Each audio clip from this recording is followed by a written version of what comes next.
Jamin Avery.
Oh, God.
James Quisenberry.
James is James is on.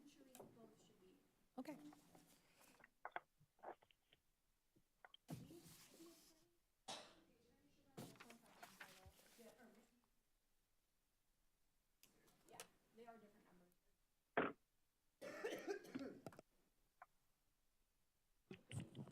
Good evening, everyone. I would like to call to order this meeting of the Cunningham Township Board for Monday, February 10th, 2025. Will the clerk please call the roll? Trustee Wu. Here. Trustee Evans. Trustee Hersey. Here. Trustee Colasetti. Here. Trustee Bishop. Here. Trustee Wilkin. Here. Trustee Quisenberry. Here. Mayor Marlin. Present. Supervisor Chenoweth. Present. Assessor Owana. Here. We have quorum. Next item on the agenda is approval of minutes from the November 12th, 2024 meeting. Is there a motion for approval? So moved. Second. Moved by Mary Alice, seconded by Chandra. Any substantial corrections? All those in favor, please say aye. Aye. All those opposed? Aye. That was an aye, okay. Those minutes are approved. Additions to the agenda? We'll move on to public participation. I don't see anyone in the audience. Does anyone have written communication? No. Okay. We'll move on to closed session. So we'll need a motion to go into closed session per 5 ILCS 120/2C11 pending litigation. So moved. Second. Moved by Mary Alice, seconded by Chandra. Will the clerk please call the roll? Trustee Wu. Yes. Trustee Hersey. Yes. Trustee Colasetti. Yes. Trustee Bishop. Yes. Trustee Wilkin. Yes. Trustee Quisenberry. Yes. That motion passes. And just a reminder to the public watching, we will be leaving this room, reconvening upstairs in closed session, and then we will come back and finish the rest of the meeting. And trustees on the phone will need to call in to the phone upstairs. Okey doke. Okay.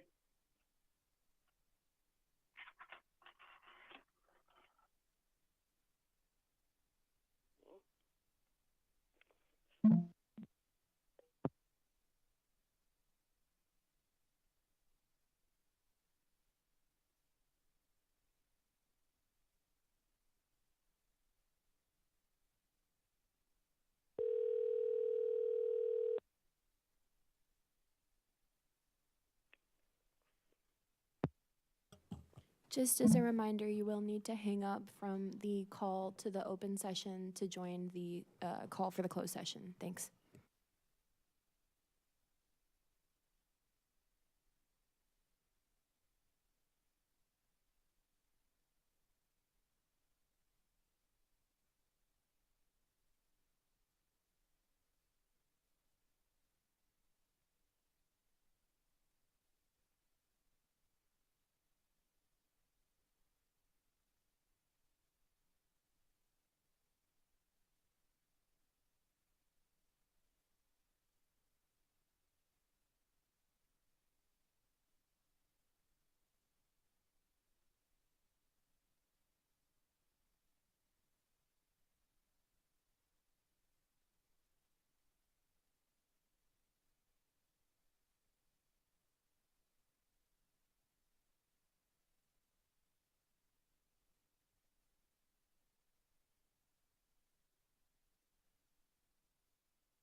Sharice Hersey.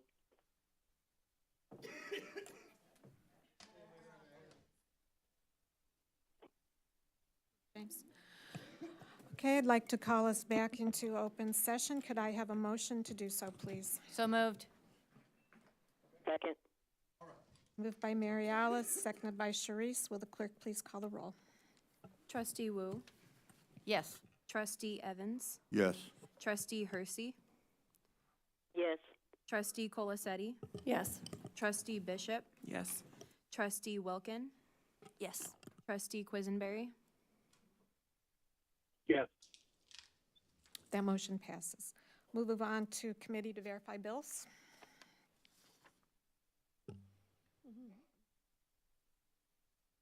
Good evening. Just scrolling down. Okay. This last month, from the town fund, we had $70,684.40 in expenditures.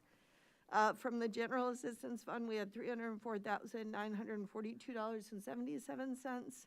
Our total expenditures for the month were $375,627.17.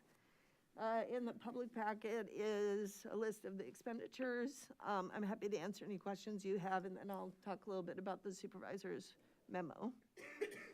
Any questions on town fund or general fund? Okay. Is there a motion to put these on file or to approve?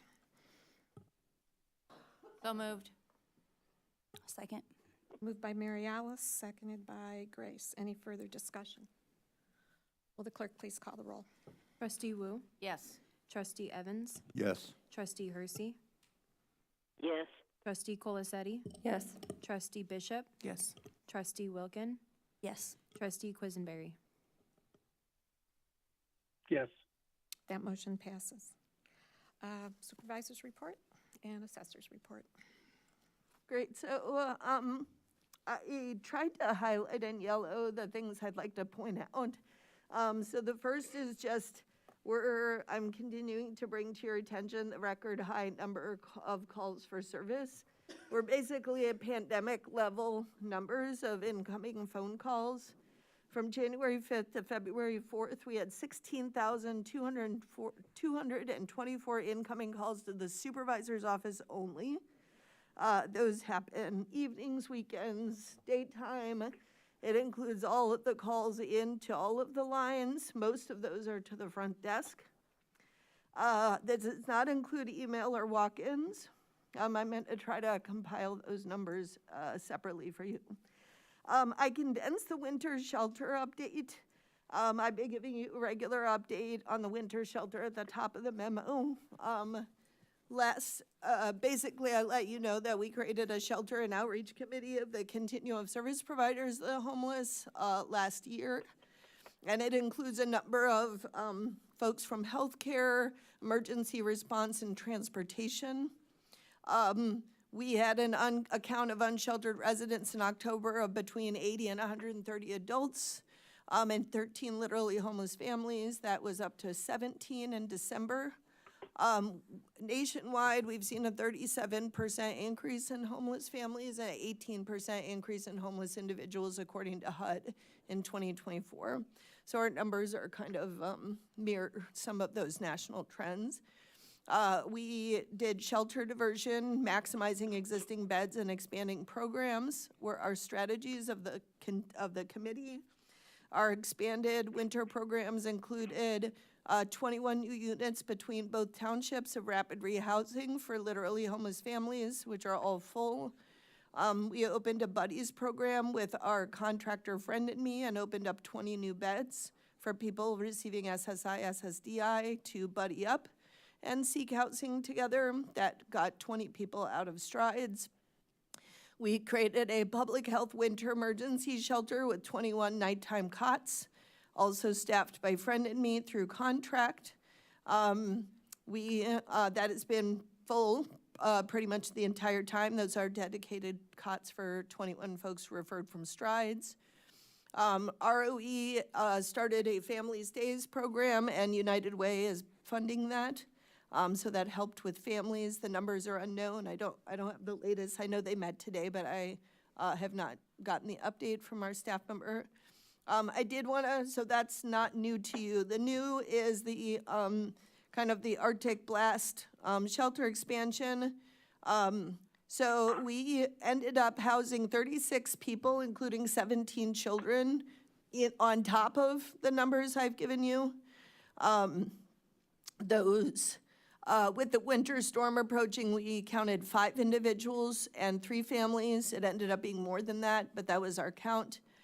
We had 5 people turned away from strides going into some of the coldest nights. 2 women and 3 men were turned away on January 2nd. So we went ahead and housed 17 additional households, 36 people, 17 of them children. We received funds, $5,500 in funds offered by City of Champaign. And we then also used angel donor contributions for the families. I wanted to give a snapshot of those supported because I think it's really important to understand what homelessness looks like going into winter. We're going to have another cold snap this week. We had a family at an Illinois terminal who were about to sleep overnight there and were asked not to. We had a crime victim with medical fragility at Strides who had bullets in their body. We had 2 senior women, one with a disability. The oldest was in her late 80s, sleeping at OSF in the emergency room. We had a 6-person family fleeing domestic violence who did not qualify for Courage Connection because the person was not stalking them here locally. We had a working mom with 4 children sleeping in their car. We had a domestic violence survivor and 2 children. We had a family of 3. We had a senior with medical fragility, and we had a man who slept outside Strides and was found nearly unresponsive in the morning. He was found by one of our contractors at Friend and Me, taken to the ER, diagnosed with pneumonia, and is now in a hotel, case managed by Champaign County Healthcare Consumers. We're paying for that hotel. And Healthcare Consumers does not have a hotel program, just for the record, in case anybody wants to call them, they don't have a hotel program. But that was something that because he was so medically fragile and Healthcare Consumers has direct contact with Carle Hospital, we felt that that was the most appropriate way of handling a near-death situation.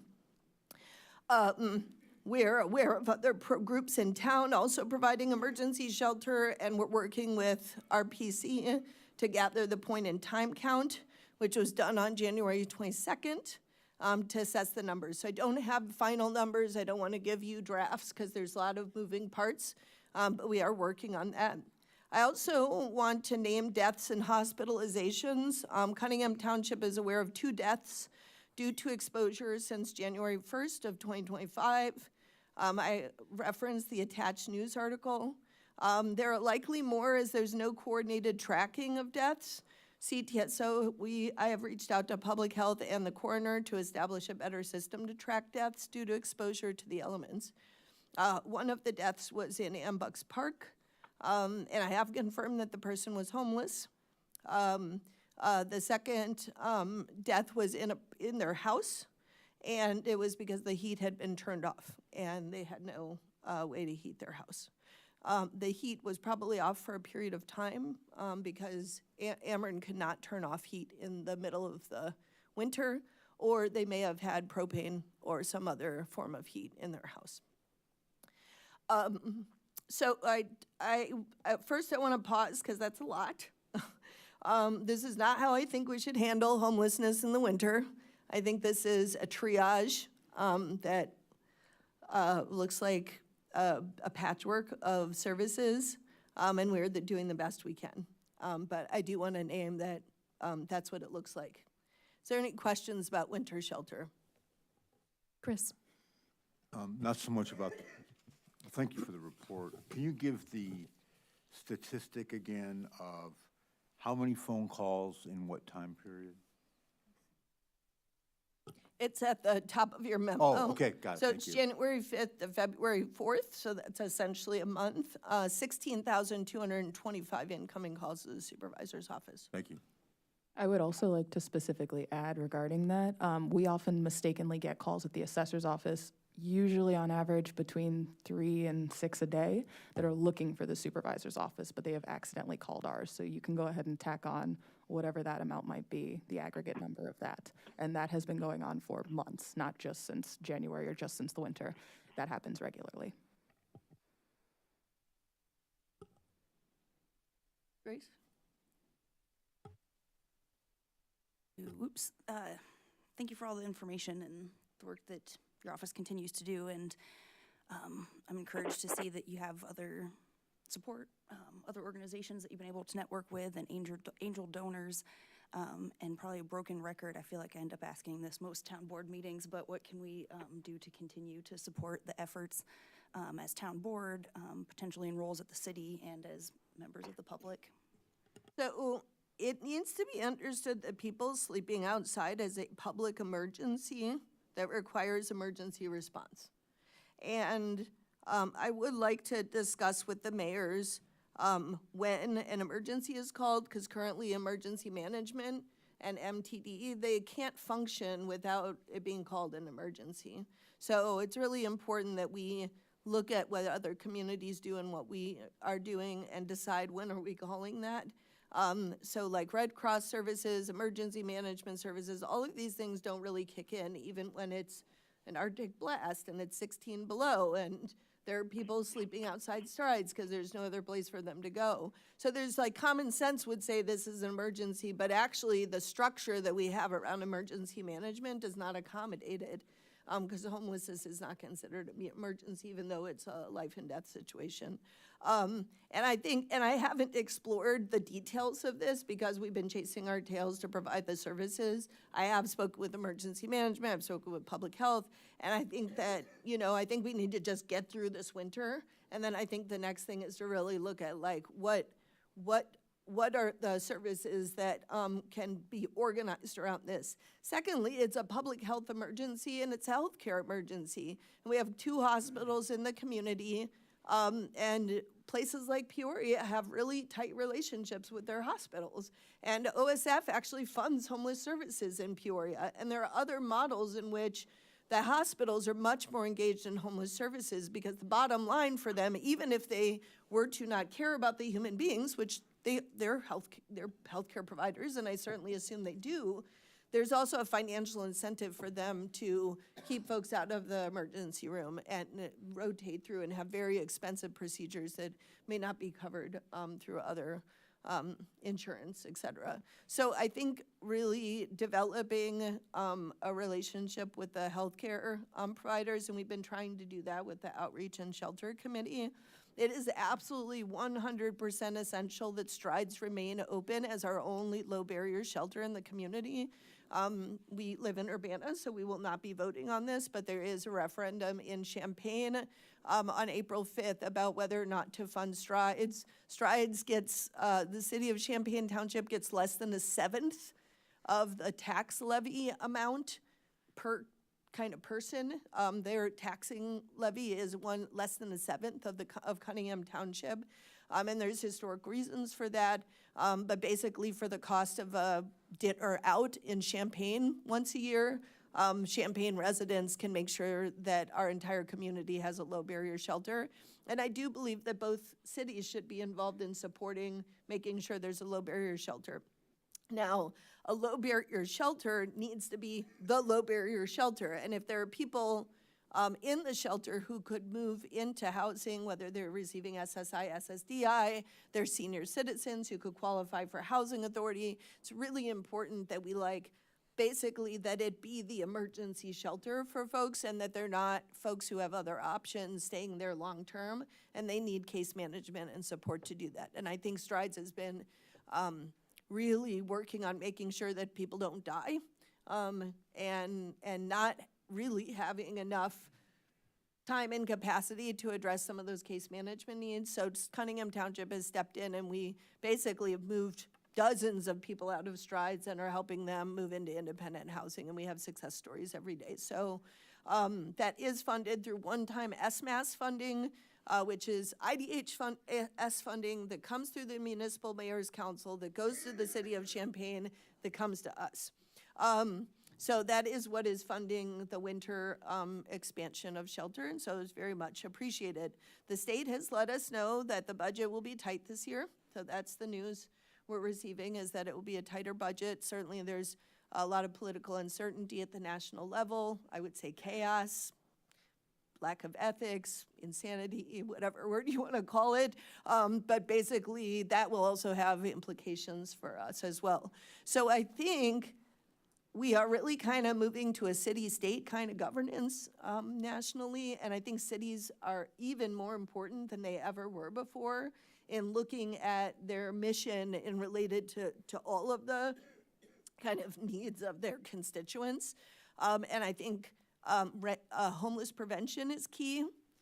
So being able to invest in rental assistance to make sure people stay in housing, and then making sure we partner in supporting our only low barrier shelter in the community, which I know Urbana has been very generous with ARPA dollars, is gonna be important.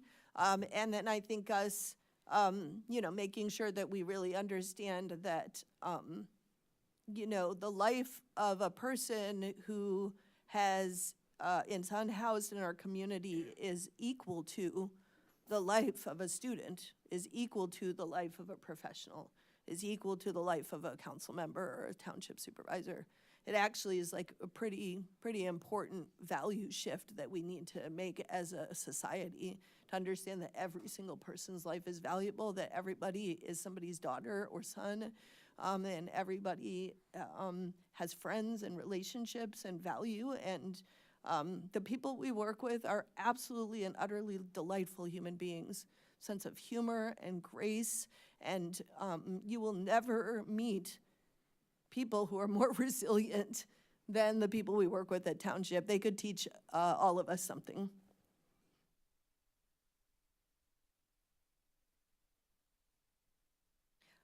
I think just in terms of updates, I put the rest in yellow. I don't have a lot more to add, except I do want to say that the community has been very generous with the Angel Donor Fund, and it's been able to, it's a loaves and fishes kind of moment. As soon as we think we're out of gas, it's like, a $10,000 check shows up. So I just really appreciate this community. 100% of the Angel Donor Fund goes to meet people's direct material needs. And then I just want to point you to the piece by Luke Taylor in the News Gazette called "She Was Somebody's Child, Somebody's Friend." And this is a participant who passed away in Ambucks Park. And I think it's just really important for us to lift up her story and what she's been through and understand, that I think with more services and support in the community, she would still be alive. And it's been pretty devastating to our staff. We also lost a veteran on Saturday who's in our program as well. So it's been tough for Township.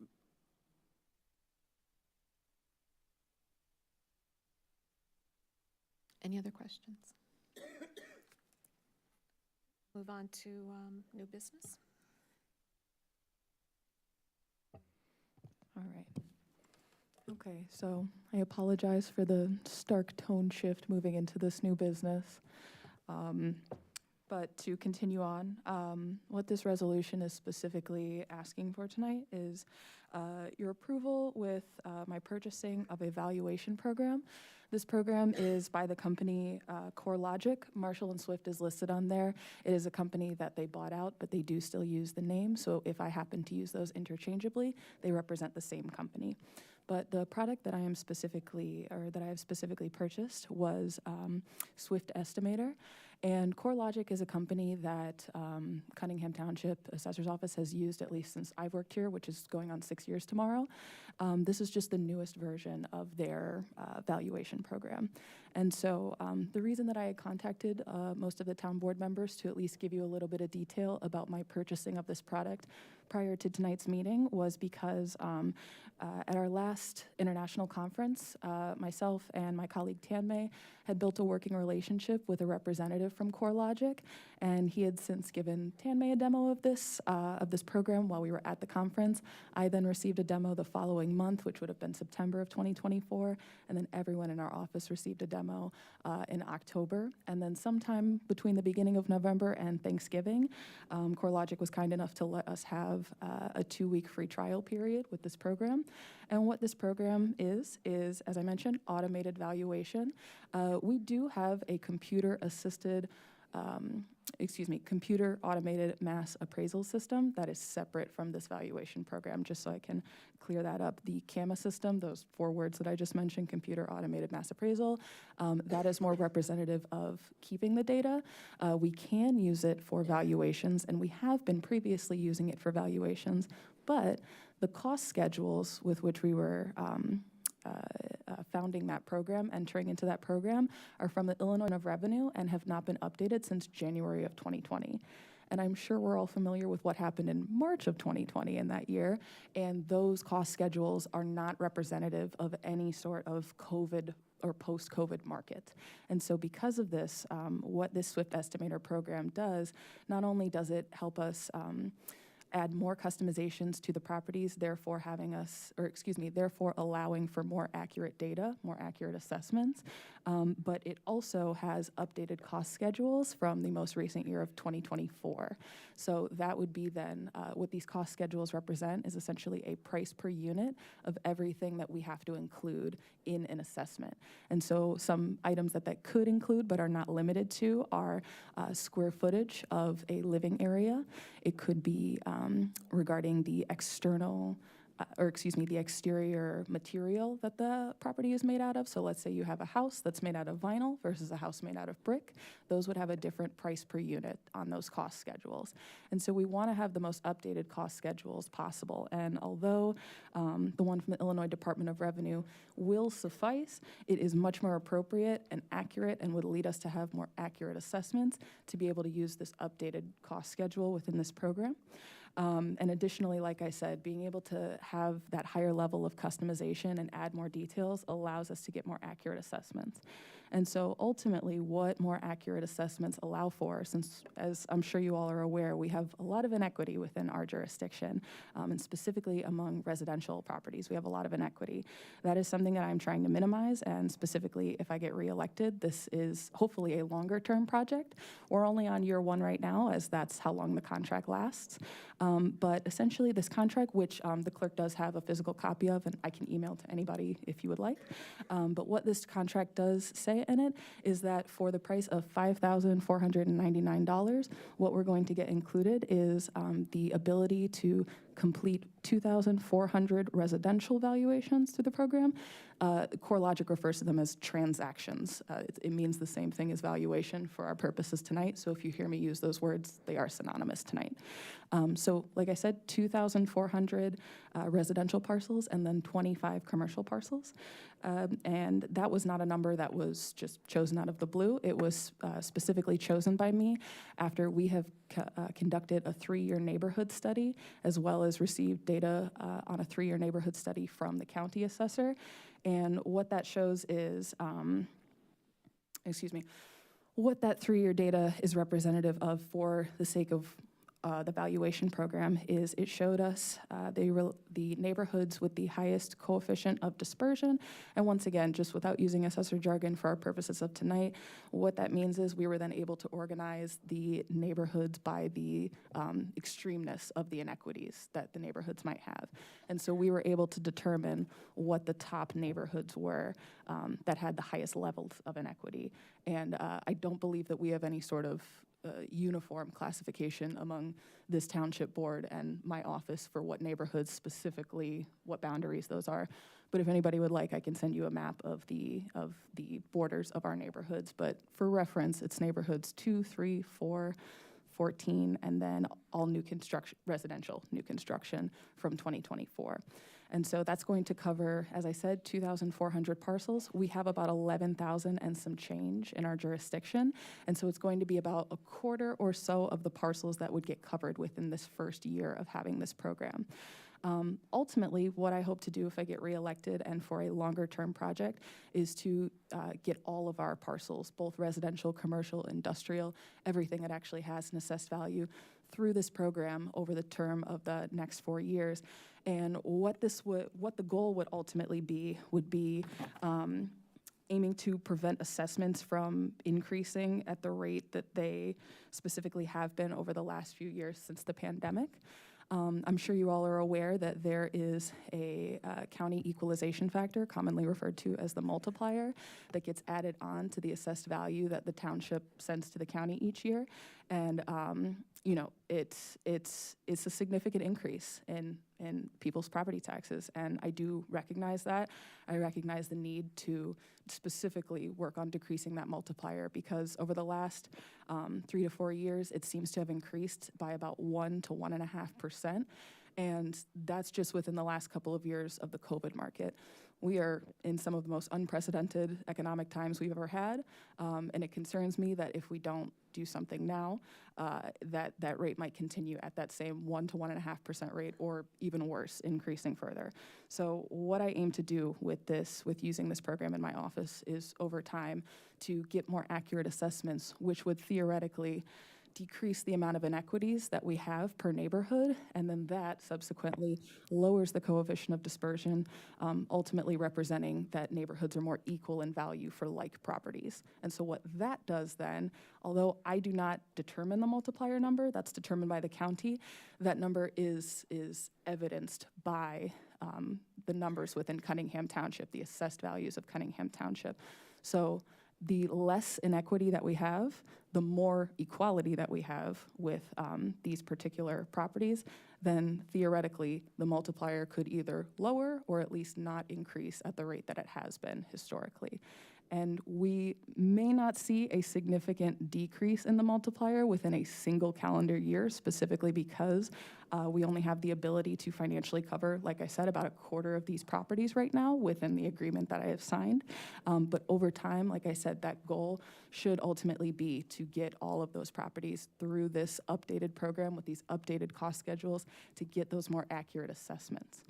And just to explain a little bit more, the reason why I did sign this contract in advance of tonight's meeting, although I did contact everybody and spoke with the lawyers in advance just to make sure that that was okay to do, which it was. The reason for that was that we had been talking with our CoreLogic representative effectively since August, but specifically for this deal since November. And unfortunately, until January 1st, considering that's a critical point in terms of reassessments, I did not know the full scope of the township's needs for 2025 until January 1st of 2025. And so I didn't want to tell our representative, hey, I need 1,000 parcels of this, when in reality I could have gotten a better deal and also gotten 1,500 parcels.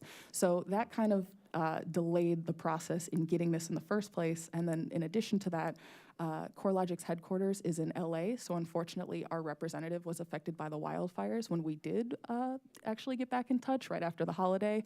As you know, that happened around January 6th or 7th. So that then delayed us by another about 2 weeks or so to signing that contract. And then eventually we got towards the end of the month, and just considering that this had been on the table for so long and our representative is not the boss at this particular company, he basically said, hey, you have until the end of the month to sign this, or otherwise I can't give you the same deal that was on the table, because we are getting a significant deal for this $5,500. In reality, this price per unit of each of these transactions would have cost us in total between $7,000 and $8,000, which the township would not have been able to afford in fiscal year 25 had we not gotten this specific deal with our representative. So in order for me to secure that deal for the township and get started with this project a year earlier than originally intended, I did go ahead and sign that, letting all of you know, speaking with our lawyers. So I believe that I did answer most people's questions when we all had originally called, but if you all have any tonight, please feel free to let me know. Grace? Thank you. Sorry, this is for a one-year agreement, is that right? Yes, it is. And just to clarify, even if I were not to be the assessor somehow, although I am running unopposed and nobody else is qualified in this particular jurisdiction, it would be that the next assessor would still be able to use any remaining transactions that we had left. And then the item for tonight, this resolution, is to enter into a contract with them.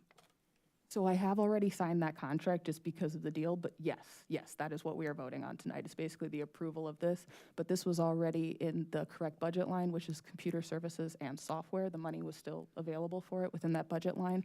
And like I did mention, I did speak with the lawyers just to ensure that it was appropriate and legal for me to have signed this contract in advance of tonight's meeting, and they assured me that it was.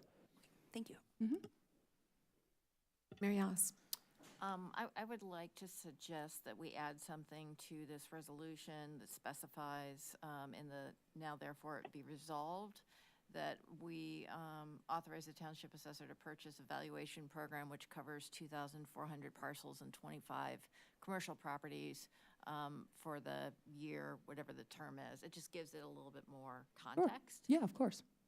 In the terms of what, January 31st, 2025 to January 30th, 2026, is that correct? I believe so. I would have to look at that one more time, but I believe that that should be correct, yes.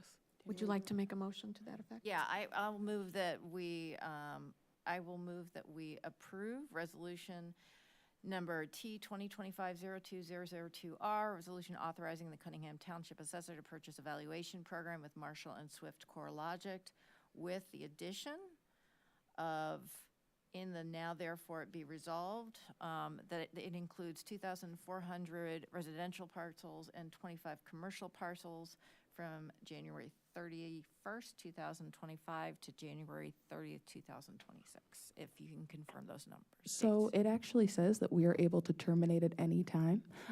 So I would say that in this particular instance, I don't know if you would like to particularly end that date on the date that my assessor term is supposed to end, just considering that I have not officially been reelected yet.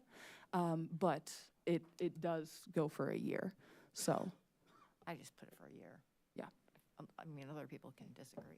Is there a second? Oh, second. Discussion. Grace? I would recommend maybe we just reference the ordinance or the agreement, as in the attached agreement. I guess that's what I was asking for, is how I'm kind of Agreement. typically aware of, no. Agreement says confidential. You can't publish it. Oh, we're not putting the agreement in, okay. That's why. So yes, then January 30th, I believe, works fine in that instance, since the next assessor, regardless of whether or not it's me, would still be able to have access to any remaining transactions within the program. Call the roll. Trustee Wu, Yes. Trustee Evans, Yes. Trustee Hersey, Yes. Trustee Colasetti, Yes. Trustee Bishop, Yes. Trustee Wilkin, Yes. Trustee Quisenberry, Yes. That motion passes.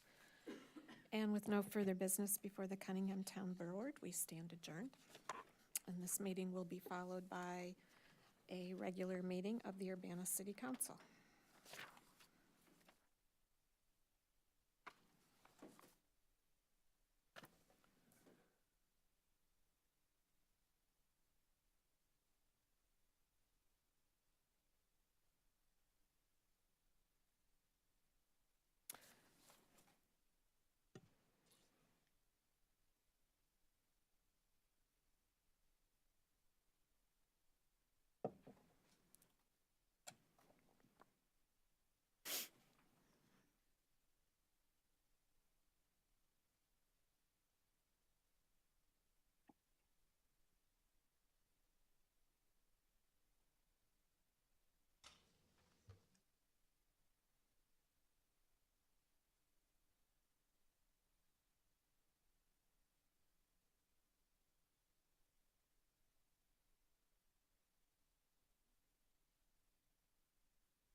Okay, I'd like to call to order this meeting of the Urbana City Council. It's Monday, February 10th, 2025. Will the clerk please call the roll? Councilmember Wu, Here. Councilmember Evans, Here. Councilmember Hersey, Here. Councilmember Colacetti? Here. Councilmember Bishop? Here. Councilmember Wilkin? Here. Councilmember Quisenberry? Here. Mayor Marlin? Here. Next item is approval of minutes from the previous meeting for December 16th, 2024. Is there a motion? Moved by Mary Alice. Is there a second? Second. Seconded by Jaya. Any substantial corrections? All those in favor, please say aye. Aye. All those opposed? Aye. That motion passes. Additions to the agenda, we have none. We'll move to presentations and public input. If anyone wishes to address the Urbana City Council, please step to the microphone, and you have 5 minutes.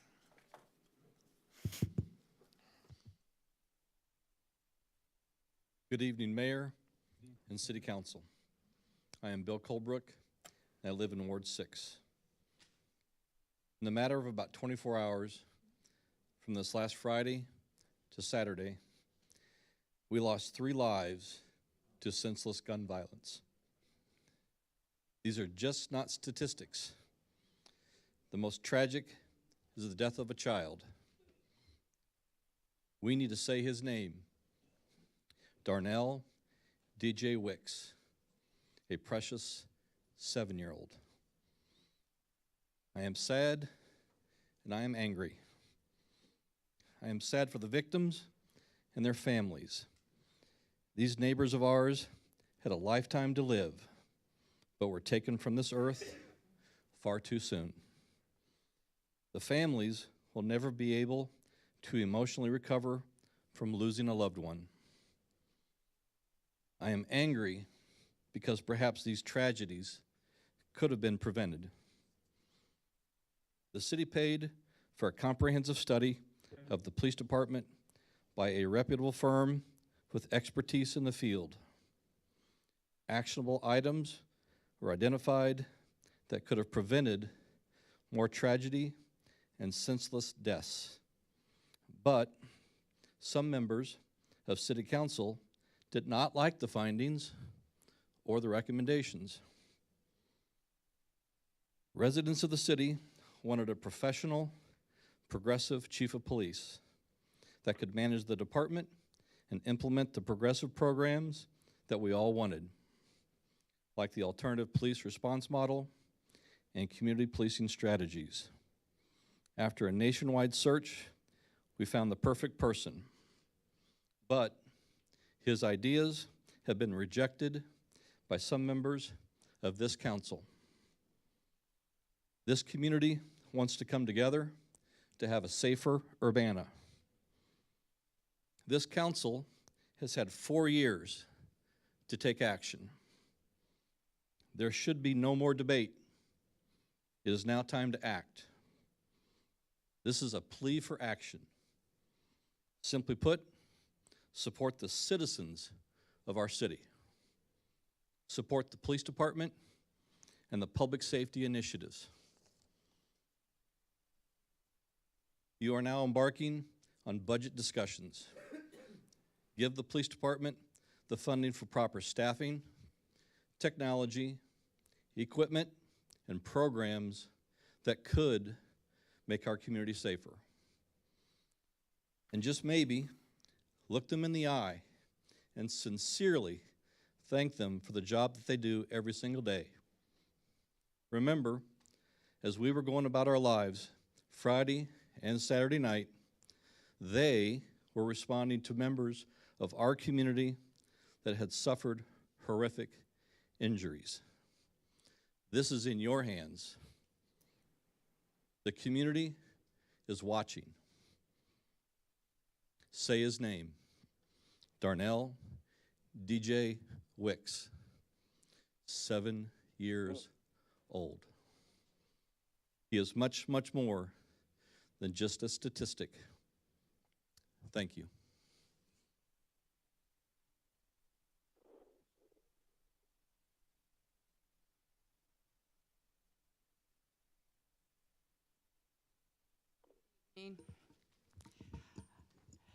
My name is Tammy Little, and I am the Transitional Housing Coordinator with First Followers. And I just wanted to piggyback after Danielle's report, and if she probably only knew that I was sending her probably 50% of those clients over to her. Our small drop-in center is open Tuesdays and Thursdays. And from the time that we open, sometimes people are already there coming to us for assistance.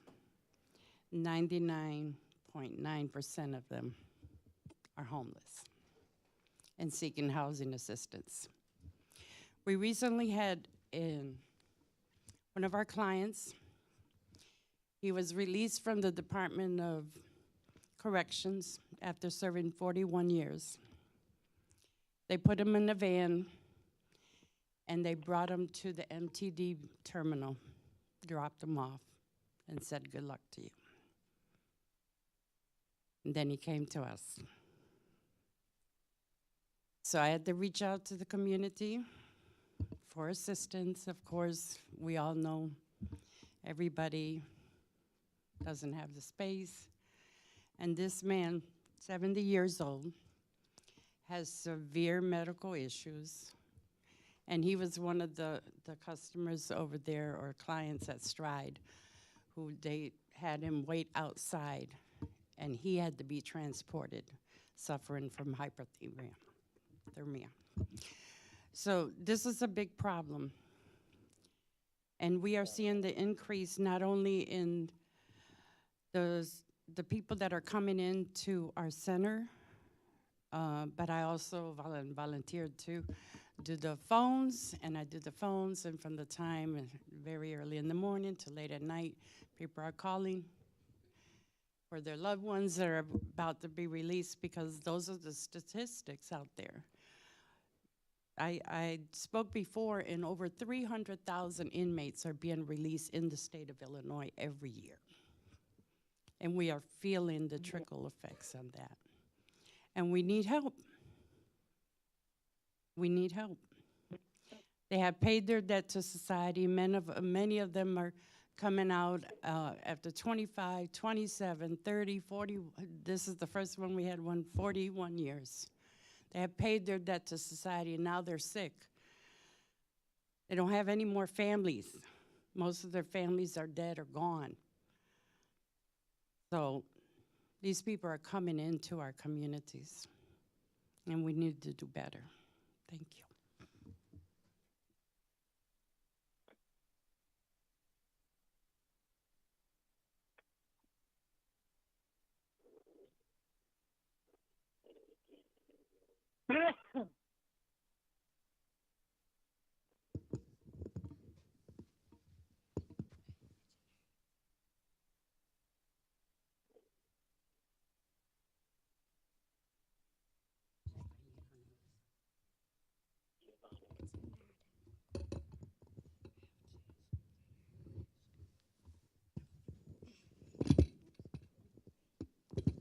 You can hold the microphone for.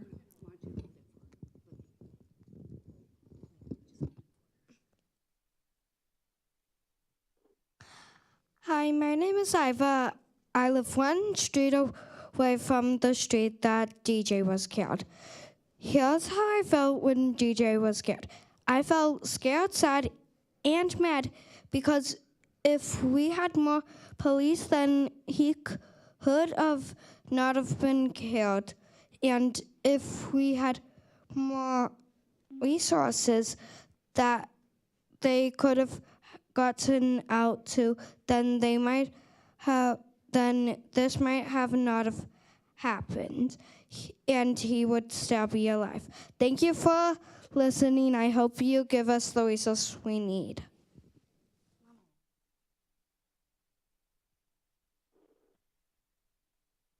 Hard to follow that, right? Even as a parent. My name is Giovanna Di Benedetto, and I currently live in the city of Urbana. I was barely in the door when I felt it. My hair being ripped, pulling my head back, and my body to the ground. I felt his kicks, the unmistakable steel-toed boots crushing me as he kicked me and then punches to my face, yelling profanities. I begged him for my life. He didn't listen. He kicked more. Finally, I don't know why, he stopped. I promised him my life, my child's life, and my unborn granddaughter's life, Lily, who's sitting here tonight. That night, it was the beginning of the end for our family. Thanks to a safety plan, we got out alive, and we fled the state of Washington, ending up here in Illinois. We spent the next 2 years in hiding, and through resources that were available in Urbana, we carved a new path forward. So many others are not so lucky. DJ was not so lucky. His last moments were not peaceful. He was scared and terrified and praying that someone would come to his rescue. But no one could be there. I know this because I lived that part of my life. I have sat here and heard the plans that Chief Bone has recommended so that we can prevent these tragedies. I have watched City Council members, Chris Evans, Grace Wilkerson, and others block the recommendations, and I've heard some people talk about living in fear of the police. So a fully equipped police department is not the answer. To you, I say, you don't know what fear is.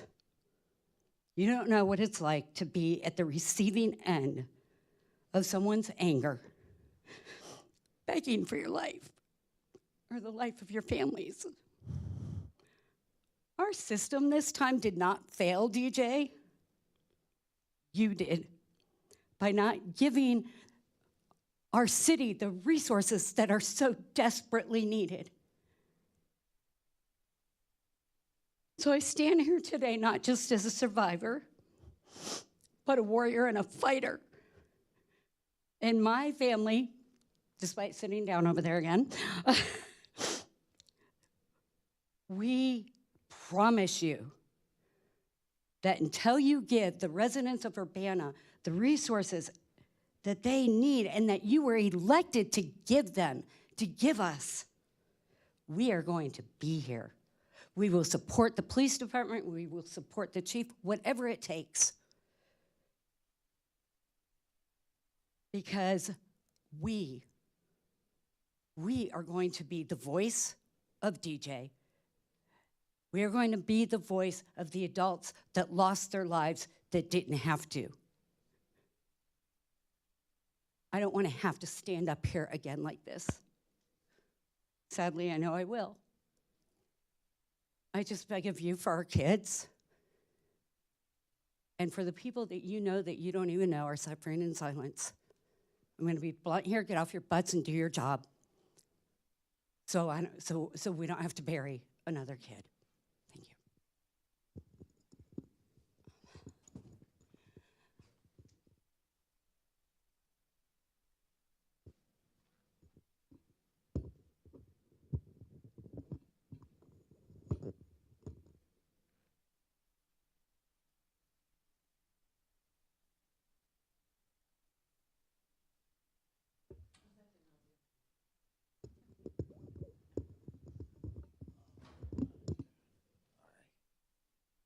Good evening, everyone.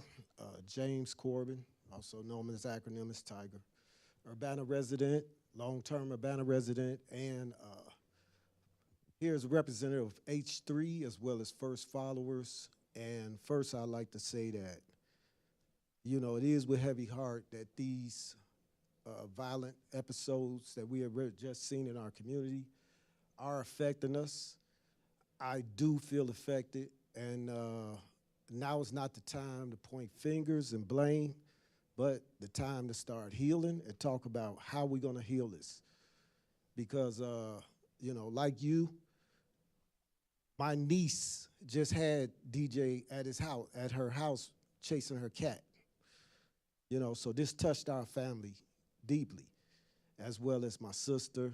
You know, she really loved the little guy, and he was just over there eating, you know, lunch and dinner with them. So, you know, we know this family. I knew the 18-year-old family. You know, I'm aware of his family. So we do understand this cut deep, you know, by us being in the street. We understand that. Now, and I'm going to say this, that we're not against the police or anything like that, but we are looking for violence prevention measures, you know, something that could get out there that could help counter these measures before they go on. Because what we're seeing is from old, and some of this is new. So we do need more holistic, a wraparound approach. And, you know, I believe that you were talking about that, right, Chief? That whole holistic approach, working with organizations as well as other members to get out and stop this before it escalates. And that's a lot what we're seeing now. We're seeing this again. These things resurface. And like this young little 7-year-old guy, you know, who was a treasure. And again, the other gentleman, the elderly, well, he's my age. So these things are cutting deep in our community. We are not running and hiding. We always been saying the same thing. We looking for this entire wraparound approach. However that looks with violence intervention or interrupters on the ground, working with the police, that is fine. But we're gonna need to see more of that. We all know this too. As times get harder and we seeing all these cuts going on, violence increase in the areas. So the summer is coming. There will be probably retaliation behind this. I'm pretty sure of that, you know. So can the police be everywhere? No, they can't. So can we be everywhere? No, we can't. But at the same time, we do need to be out there working as a unit together, not pointing fingers at each other right now. This is not the time. And my prayers go out to the family of DJ, as well as the other young man, the 18-year-old who got killed. And man, I'm gonna just keep in our community. Our prayers need to go out to our community. Because like I said, we're on the ground. We see what's happening.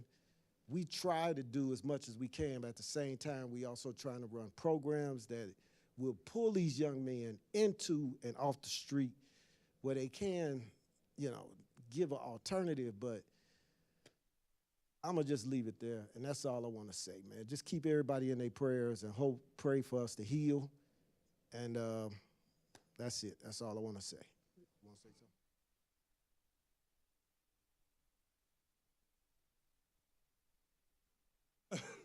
I'm sorry, y'all.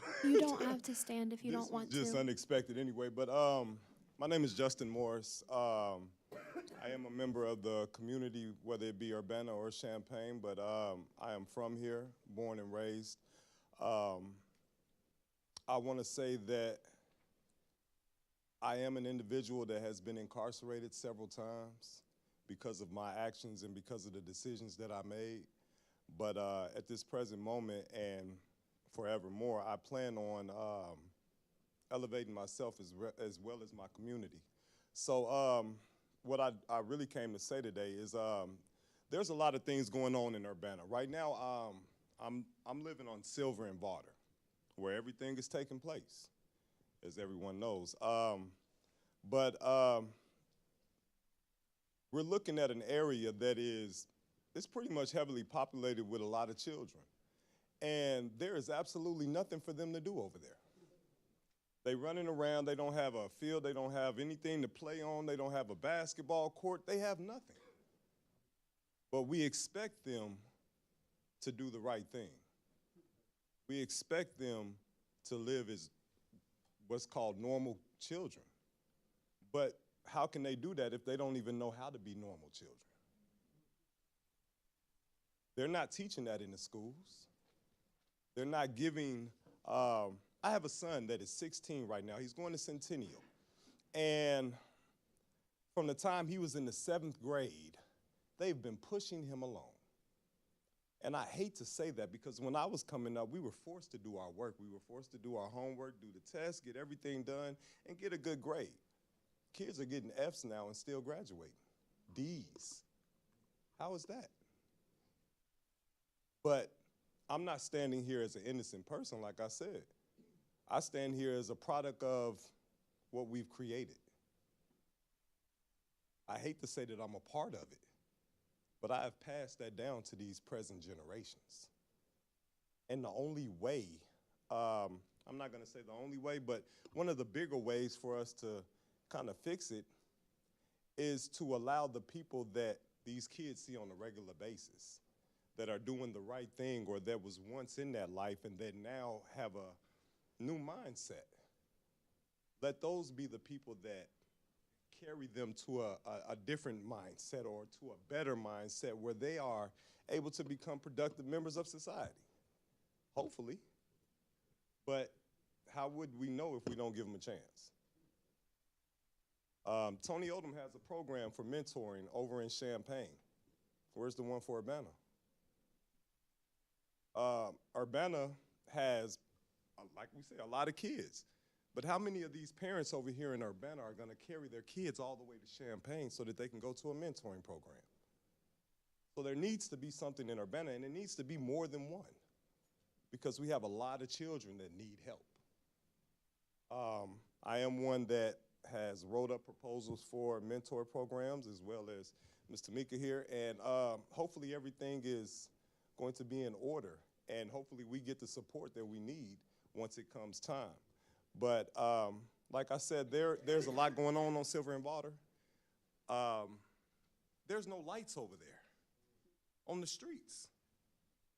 Up and down these streets that all the gunfire and all the dangerous activity is going on, they have nothing but room and opportunity to do it. They'll never be seen. You'll be having unsolved cases for the rest of your life. Because ain't nobody gonna tell too much of nothing. Well, I don't know. Nowadays, it's a little different. But I know at one point, people didn't tell nothing.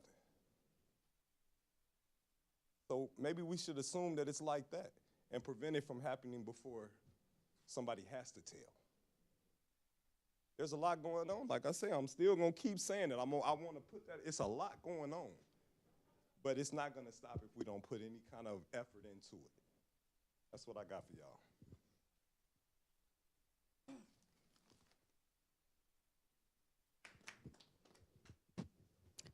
Hello, my name is Tamika Davis, and I'm part of First Followers.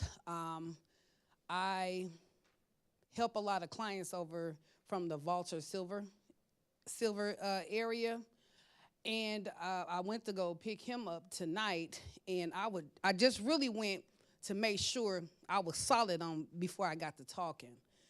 Like he said, there's no street lights. It's dark, and then there's a light, then it's dark. The violence that goes on over there is unmeasurable. It's sickening. Nobody's doing anything.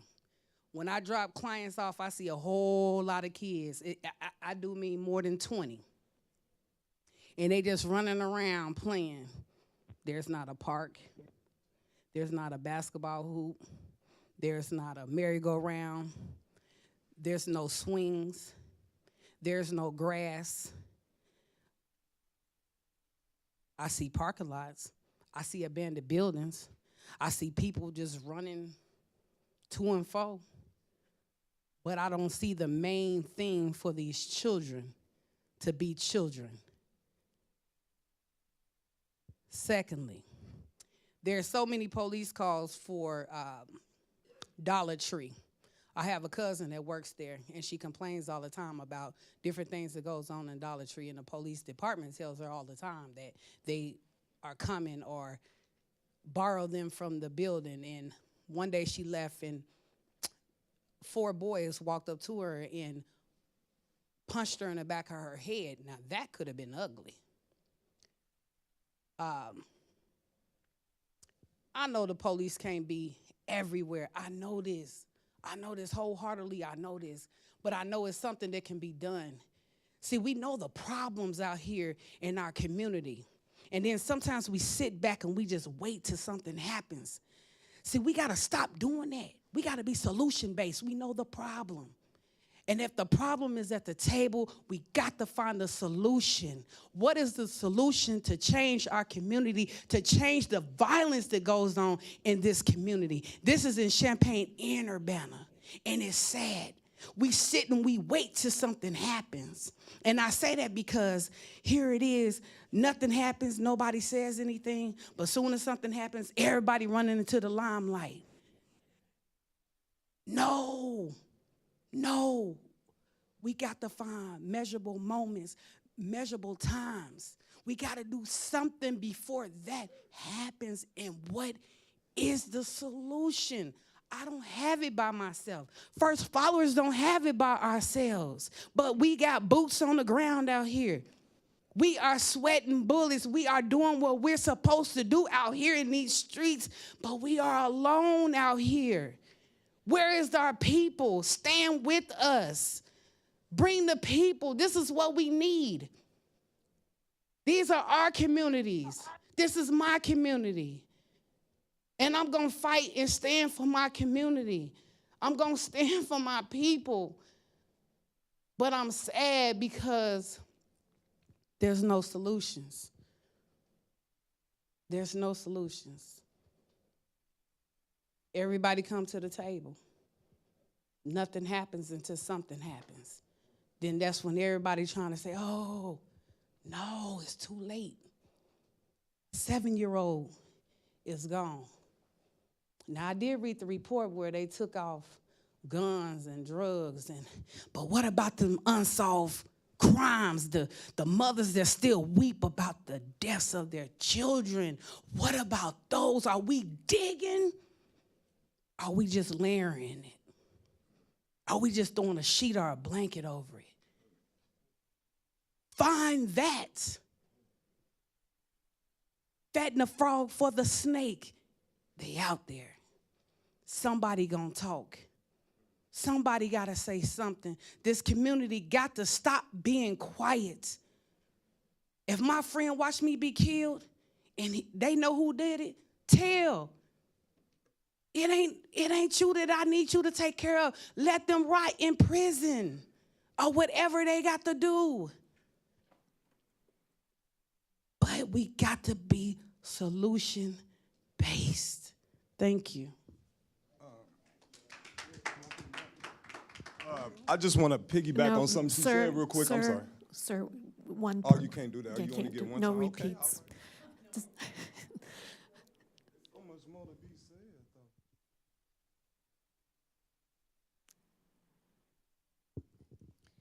though. I don't feel like getting up, but because of my cane. But I'm Angela O'Neill. I'm a resident of Urbana. I'm with First Followers, and I lost my son to gun violence here. So I know as a mother that pain don't stop. It don't matter how long it's happened. It hurts daily, and it's getting younger and younger and younger. And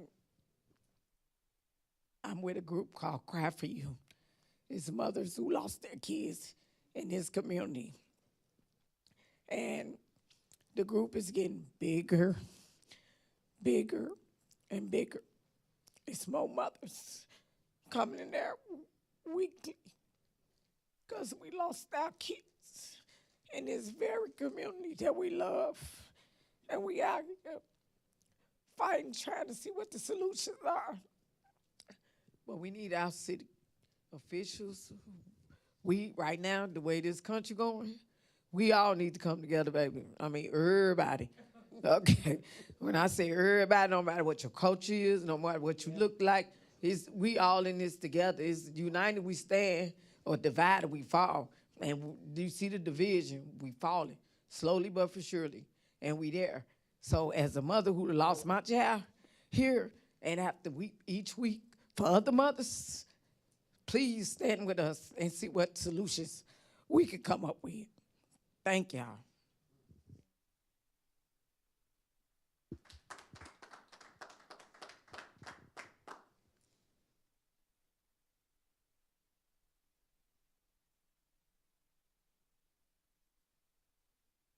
Could you put the mic back up? Yeah. Thank you. Does anyone else wish to address the council?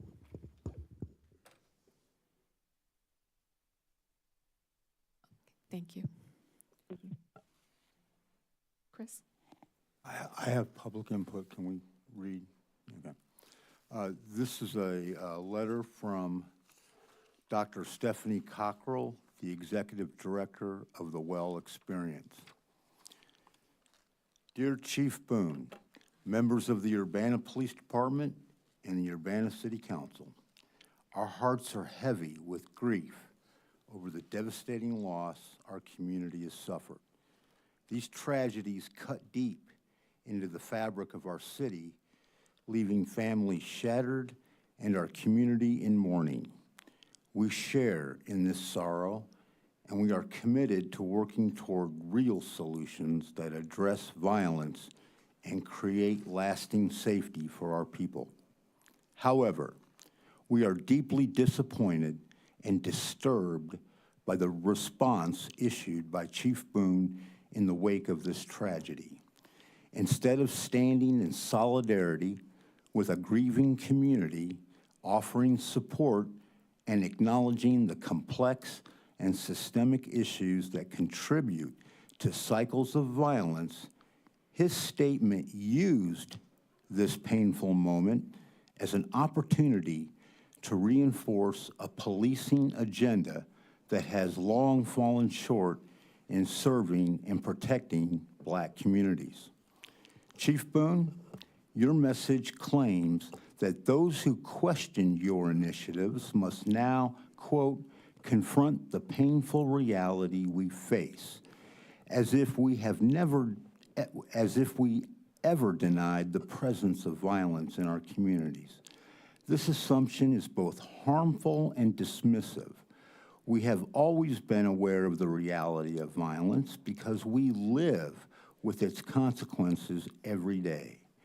What we have called for time and time again is not a dismissal of the problem, but a demand for holistic solutions that address the root causes of crime and violence.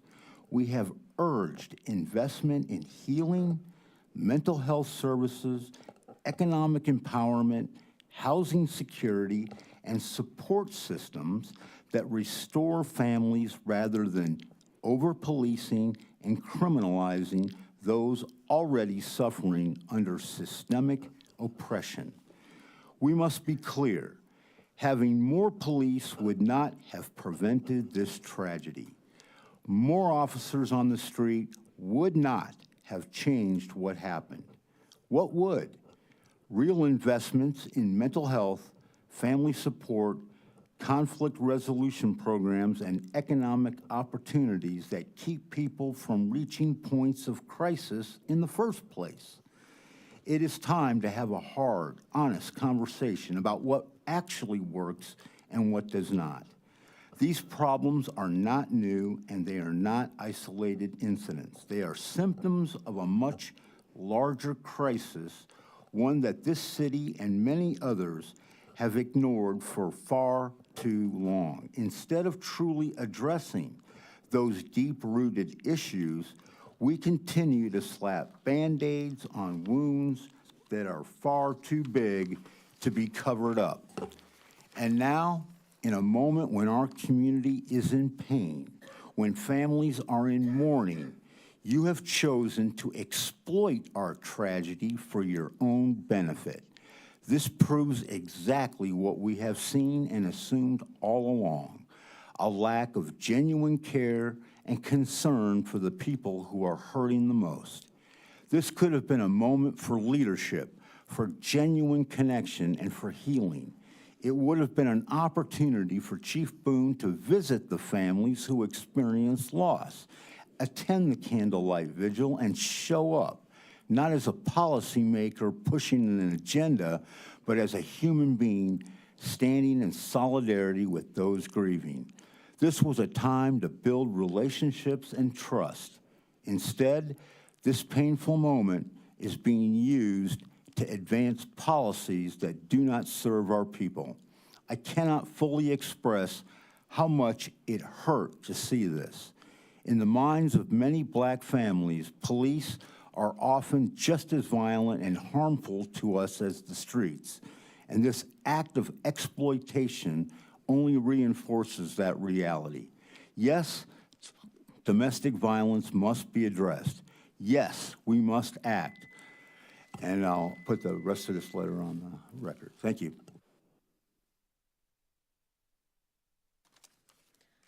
Does anyone else wish to address the council? Okay, we'll move on to council input and communication. Jaya. Thank you. There's, so much pain. It's hard to know where to even start tonight. But I do want to share just a few resources for our community as we're processing this grief. Obviously, the folks at First Followers, the well-experienced, CU Trauma and Resilience, we do have incredible resources for folks. But I also, specifically want to make sure that people are aware of some 24/7 services related to domestic violence. So the first being the National Domestic Violence Hotline, which is available at any time at 1-800-799-SAFE or 7233. Often it takes many times for someone to leave an abusive relationship, on average about 7 times. So making sure that people have access to support and resources for safety planning as they navigate that situation is vital. Locally, Courage Connection is the 24/7 service provider. Their hotline is 217-384-4390 or 877-384-4390.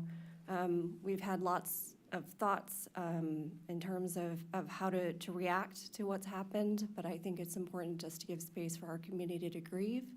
We can absolutely and need to have conversations about what safety and healing looks like in our community, but I think at this time, recognizing that we lost 3 souls in our community this weekend and have lost other community members, not only to violence, but also to the elements, I think is the most important thing, is to hold our community members in our heart tonight.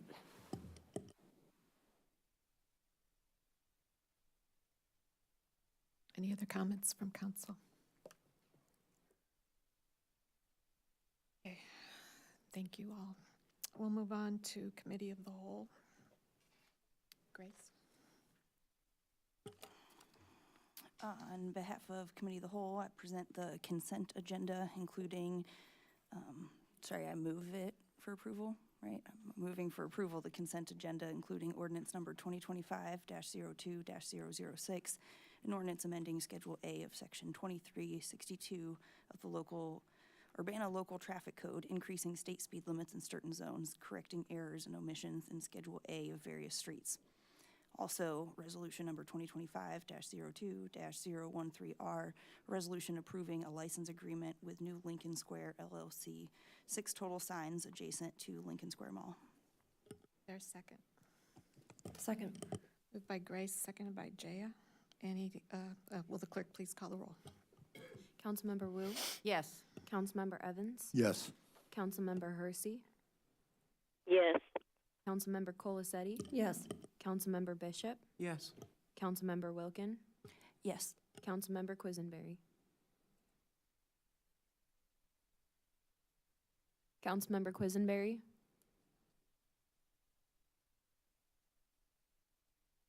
Hopefully he comes back. That motion passes. Regular agenda? Yes. Sorry, next on the... Well, excuse me a minute. James, was that a yes? It was. I Okay, had trouble thank with you. the mute button, sorry. Thank you. Go ahead, Grace. Next on the regular agenda, I move for approval ordinance number 2025-02-004, an ordinance approving a major variance, buoy porch stair front yard at 501 West Washington Street, case number ZBA 2024-MAJ-03. Second. Moved by Grace, seconded by Chandra. I did want to make sure everyone saw the communication today from City Attorney Rushley. The operative sentence here is that he concurs with the recommendation from the planning and zoning staff and believe it's the soundest approach from a legal standpoint. And this is in response to the question from council last week. But Mayor, if I could make just one Sure, point of go ahead. clarification about the email. I mischaracterized the zoning board's action as a denial. In fact, it was an approval that we would essentially refer to as incomplete without a finding as to the operative criterion in the case. Mary Alice.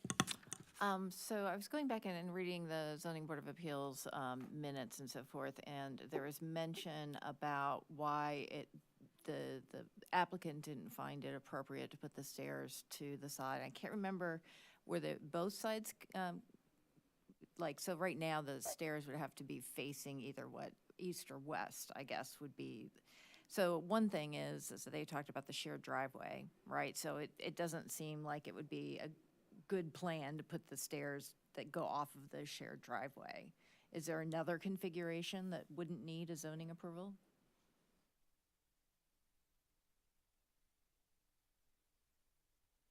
I don't know if I want to speak for the architect who's the applicant. One could go off the west side of the porch and then head north so that the stairs would not be encroaching into the yard. But again, that is kind of a overly complicated design rather than coming just straight straight north.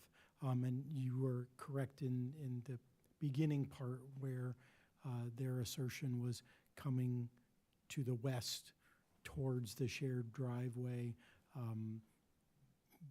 may, affect the shared nature of the driveway. Their application also mentioned, they would want to light the stairs, and that light might shine over into the neighbor's property. The reason I bring it up is I believe one of the reasons that the planning department recommended to deny it was because there was no special circumstances that they weren't in, that they didn't create, right? And so I guess my question is, not all driveways in Urbana are shared. There are special circumstances with shared driveways, right? Is that the basis for, is that a justifiable basis for approval? As a planning professional, I would say that's a very, very light special circumstance, and not something that I would grant a major variance for. I think you brought up the example of the garage on the corner lot over on Illinois. That is like a perfect storm of things that were created prior to that owner, applying for a variance. In this case, although it's a better design to come straight south, a shared driveway, one could claim that that was a practical difficulty or a special circumstance. I wouldn't as a planning professional, but city council could. Okay, thank you. Grace. I appreciate the follow-up information and looking at it is 6 kind of criteria, right? And sorry if I'm missing this in the email. I thought previously there's not a requirement to meet all 6, or is there a set? I thought it was like at least 4 out of 6. Like, is there a number there on meeting how many out of those 6 criteria? So that I can give you a pretty good answer to. Former City Attorney Kurt Borman had, written staff some guidance saying that there is no minimum number of criteria to meet a variance request. Not a preponderance, not a majority. However, staff have always gone with and been guided by the fact that the baseline is establishing that there is a special circumstance or practical difficulty. So that is kind of like the baseline criteria, and then there are 5 other criteria. Okay, and so your practice is to have that as the baseline. We're saying there is not a legal standard for having to meet all 6 of those. Is that Correct. right? Okay, thank you. Mary Alice. Just for clarity, so there's 6 criterion, and there's no magic number, is what I'm hearing you say. And so that means that any of those items could potentially, even though staff treats the first one as the priority, the ordinance does not necessarily say that the first one is the priority. Is that correct? That's correct. Thank you.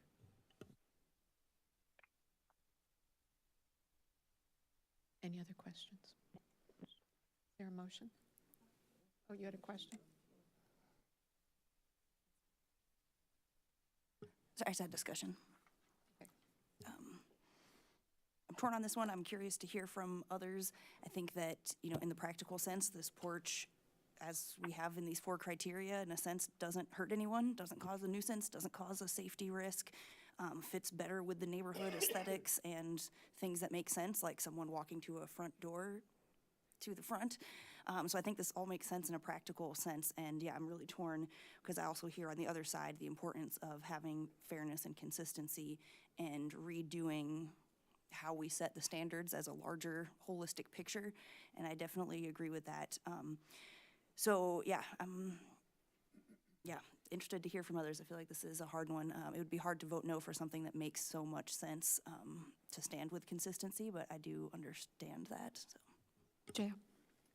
Yeah, I agree, it makes sense, but I do stand with the, we can't just willy-nilly apply the rules. So I think while I get it, why someone's asking for this, you know, the city attorney, the city staff have looked at what does our ordinance say right now? And if we're not going to use our ordinances, you know, what other rules that the city of Urbana has? Or we're just gonna say, well, if you blew a stop sign and you didn't hurt anybody, it's okay? Like, it doesn't make sense to me, and is that something that, depending on whether we like that person or their reason for blowing a stop sign, we're going to apply the rules differently? I think that's a really dangerous precedent. Like I said, I get why they wanna do this. I think we have a good solution in that we can change the ordinance. But I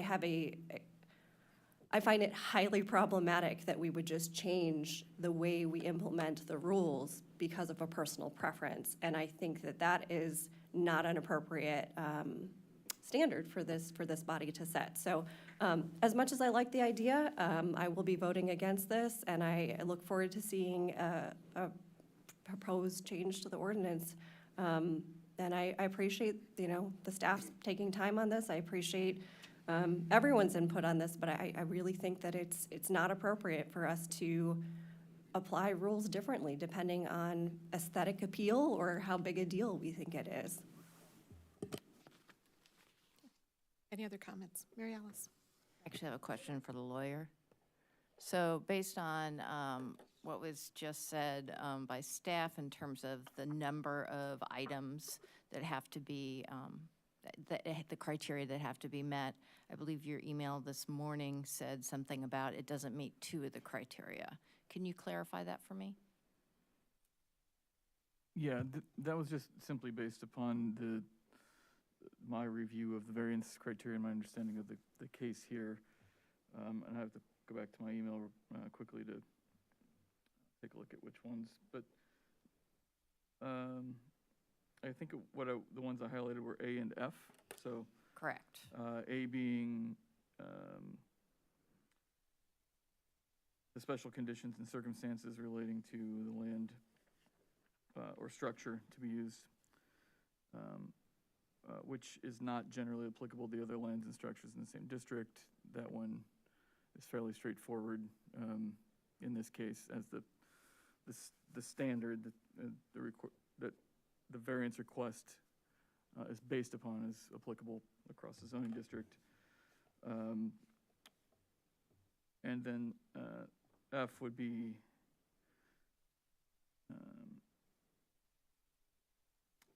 the variance is the result of practical difficulties or particular hardship in the way of carrying out the strict letter strict letter of the zoning ordinance. And my understanding in this case is that there would be a delay in potentially in the alternative solution. But as I understand it, it would not result in a hardship as we have understood it historically. The zoning professional also can weigh in if he has a different take on this, but that was my read on this. I think I would place more emphasis on A than F in a definitive sense, but I think both are criteria that I would point to as being deficient here. All right, so if I'm hearing you correctly, you feel that this proposal does not meet A or F, but that doesn't necessarily mean it doesn't meet B, C, D, or E. Is that correct? Because you looked at A and F. Yeah, that's correct. Okay, Yeah. thank you. I appreciate that. So here's my thought, I completely understand Jaya's point here.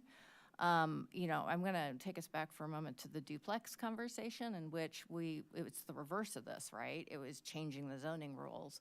And the big thing that came out of that was, well, it makes sense in some cases and it doesn't make sense in other cases.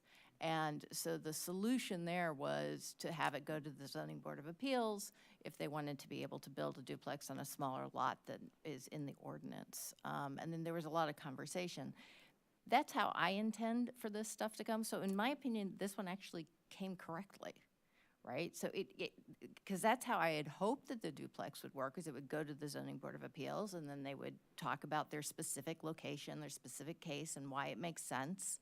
And so in one case, I kind of feel like this is doing what I was hoping the other one would do. I think it's clear from staff and from legal that A and F are not met, but we are not bound by the ordinance to have A and F met. We have to use the criteria in there, but it never says how many of the criteria. So I'm going to be in favor of this one. Can I ask a question about? Go ahead, James. My question is, if we vote on this and the majority votes no, is that sufficient, or do we actually need a motion and an action to reject this? Are you asking if you need to state the criteria for voting no? The reasons for voting no? Well, yeah, that's kind of the implication, right? Because right now we have a motion to approve it in a second, and if we vote on that, that fails.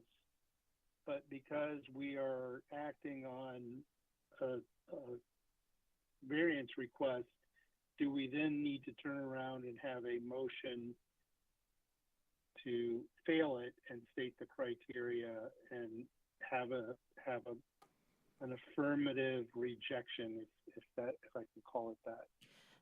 Is it just the fact that the motion that we have currently fails? Is that sufficient in the eyes of the zoning procedures for us to reject this, or do we have to take a more positive as opposed to passive action to reject it? Matt, did you want to weigh in on this?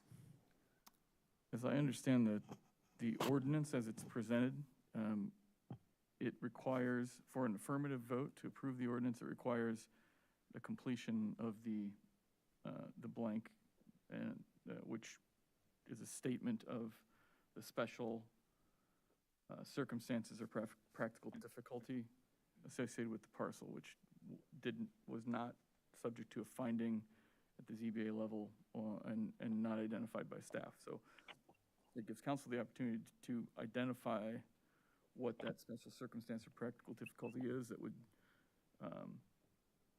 justify approval here.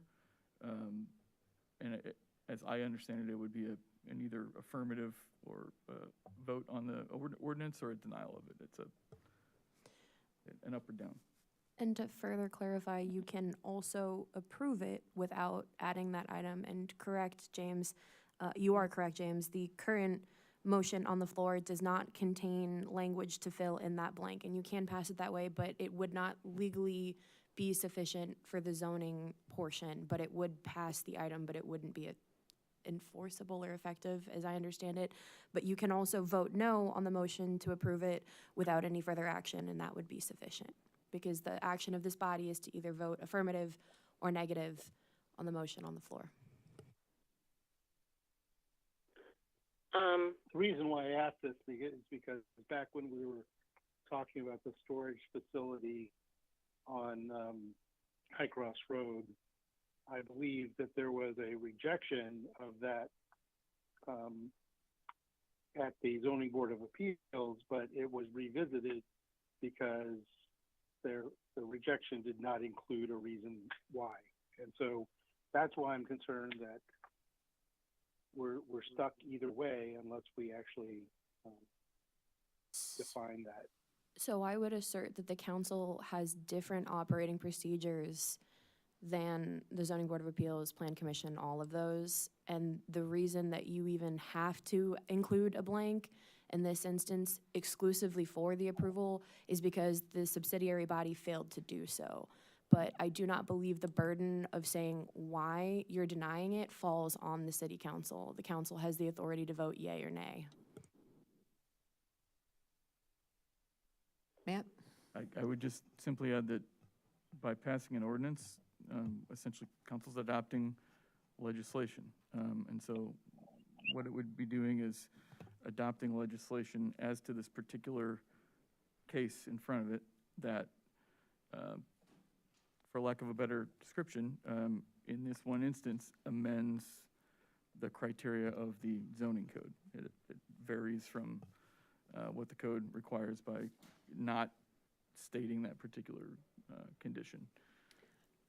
Grace. Thank you. And just a clarification on that. So you're saying that not necessarily the council procedures, but the zoning ordinance requires a statement of a special circumstance, even though it's not required to be met? Is that right? You don't have to have a special circumstance, right? You said that's the practice is the baseline, but that's not really required, but it's required to state a special circumstance? That is what we've been directed to do, not by our city legal representative, but by other staff. If the city attorney does not feel that it is necessary, or if they do feel that it's necessary to state that baseline, city staff are happy to defer to those subject matter experts. Thank you. Yeah, and I think this highlights, potentially some things to consider in the big picture thing. You know, if we do the practice of having that as a baseline standard, then that would make sense to write it in there. If we have to state a special circumstance, that would be good to have it in there because this has come up before for reasons of saying no, that we also have to state the reasons why. And so it's a little confusing when you don't have to have a special circumstance, but you have to state the special circumstance. So the ordinance, the item on the agenda, and remind me who seconded that, please. Yeah, Councilmember Wilkin motioned, and it was seconded by Councilmember Bishop, and it was simply just a motion to approve. Okay, so it's a motion of approving the major variance. Sharice, did you have a comment? Yeah, I guess I'm not confused about that I would probably approve this, but I do want to say why, and mostly I keep thinking about the fact that that the house was built before there was an ordinance to have a 25-foot yard requirement. There was no zoning regarding that, and if I were to suggest anything regarding whether or not, how we deal with that, I would have to say I think it would depend more on how the structure is. If the structure predates a zoning an ordinance, there's no way that home could be moved back to make that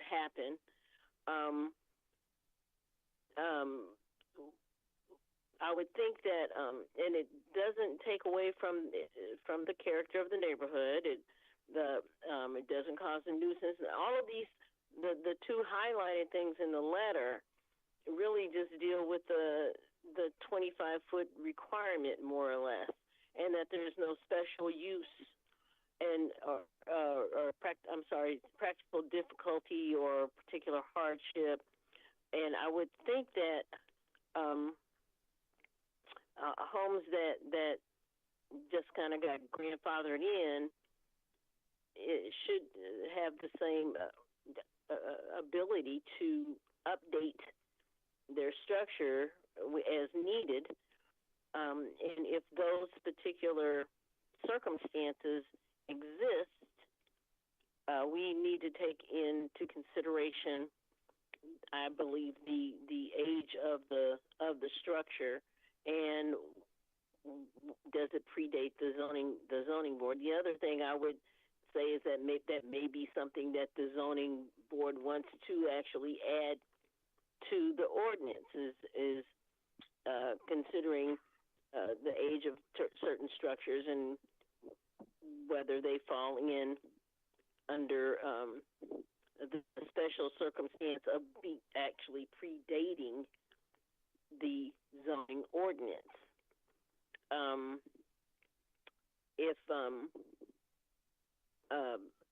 I don't necessarily think that it would cause any other kind of issue, except that it just doesn't meet that main criteria. And there are evolutions to all kinds of neighborhoods. In my neighborhood, when our property line ended at the curb, I don't know if our house makes that variance right now because sidewalks were added. I don't know where that ends now. There's evolution. When I grew up in my neighborhood, there weren't any sidewalks and there weren't any street lights. So neighborhoods change, and those kinds of measurements change with them. So I don't see that there's an issue because of the ordinance. We're not sticking strictly to that particular ordinance because of the simple fact that the building of that house came before there were zoning ordinances, or this particular zoning ordinance at least. So am I correct in thinking that maybe because the developer actually said that they weren't going to start doing anything until the spring, is there a way that we can postpone anything until they change something, they change the wording, or they add another section or whatever to the zoning ordinance regarding that? Can we do it that way? If some people feel, weird about just approving some things and not approving other things, maybe the wording needs to be there on some kind of way so that they will feel comfortable in voting to approve porch. Well, you've got an that item. possible? You've got an item on the agenda in front of you. Mhm. So I'm just asking: is there? What's your hand up, Matt? Okay, Matt, do you want to weigh in there? I wanted to speak to something that we talked about earlier. It wasn't necessarily directly in response to Okay. what Sharice was asking, but a point of clarification on the ordinance itself. Sharice, can Matt clarify the ordinance first before we address your question? Sure. Okay. So I can't speak to what the previous assistant city attorney, what guidance he would have given in terms of the criteria. I haven't seen a memo, and I'm reticent to agree or disagree with whatever his analysis was. But what I would say is he's correct in that when weighing these 6 criteria, there's not a requirement that all 6 of them exist in order for it to be approved. It's not legally constructed in that way. However, if you look at the ordinance, it does say that the city council must make specific findings of fact that are specific to the property or the variance in question by describing the special circumstances or special difficulties that exist in carrying out the strict application of the ordinance. And so that paragraph places emphasis on item A, making it what I would describe as a threshold determination. Because the language is must language, that the council must make these findings specifically as to the property, the specific circumstances of the property. And that was the question that was posed to me last week and that, I was answering in the email, because that is the operative question here. It is true that all 6 items don't have to be present, but I do think item A needs to be present in order to proceed. I think that's pretty clear from the way the ordinance is constructed. So the way the motion is constructed, a yes vote, if that prevails, must be accompanied by an explanation or findings of fact. And if it's no vote and it's defeated, no explanation is required. Correct? That's correct. I'm just for my own purposes. Marcus. And I was reading a different section of the zoning ordinance, which we don't normally share with folks. It's a little later on in the procedural part. Subsection E3 says, if the council decides to grant the major variance requested, it shall do so by adopting an ordinance by a majority vote of alderpersons then holding office that recites the findings of fact which support their decision and sets forth any conditions the council deems necessary or desirable, which sounds similar to what Matt said, but it's another section that talks about it, that specifically states, recites the findings of fact. It doesn't say which it meets or has to meet. It just simply says you have to share the findings of fact as it relates to those 6 criteria. If you found that there were special circumstance or practical difficulty, then you state what that is.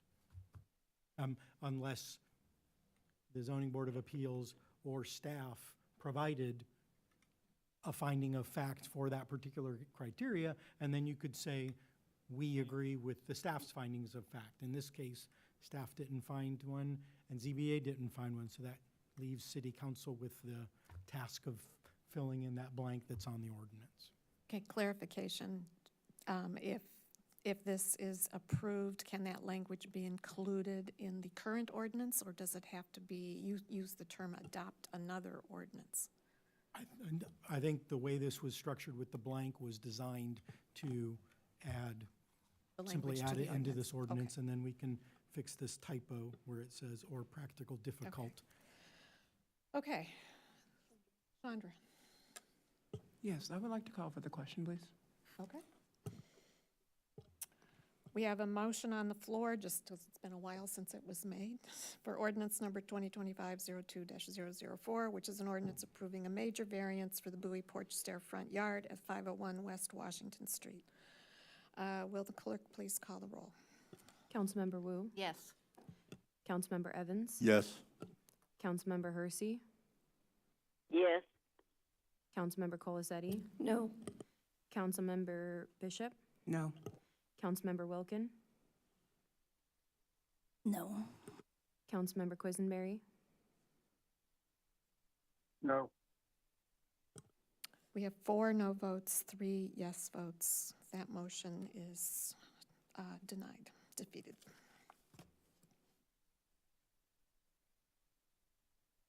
Right, we'll move on to go ahead, Grace. Sorry, next we'll move for approval, resolution number 2025-02. Sorry, Grace, can I interrupt for a second? Sorry, related to the last item, can I say something quickly just to reinforce, at least for myself, that still yes to please the staff work on the ordinance so that this will be allowable. Be great. We look forward to bringing you a zoning text amendment that will address this. Thank you for your time and consideration and your thoughtful comments.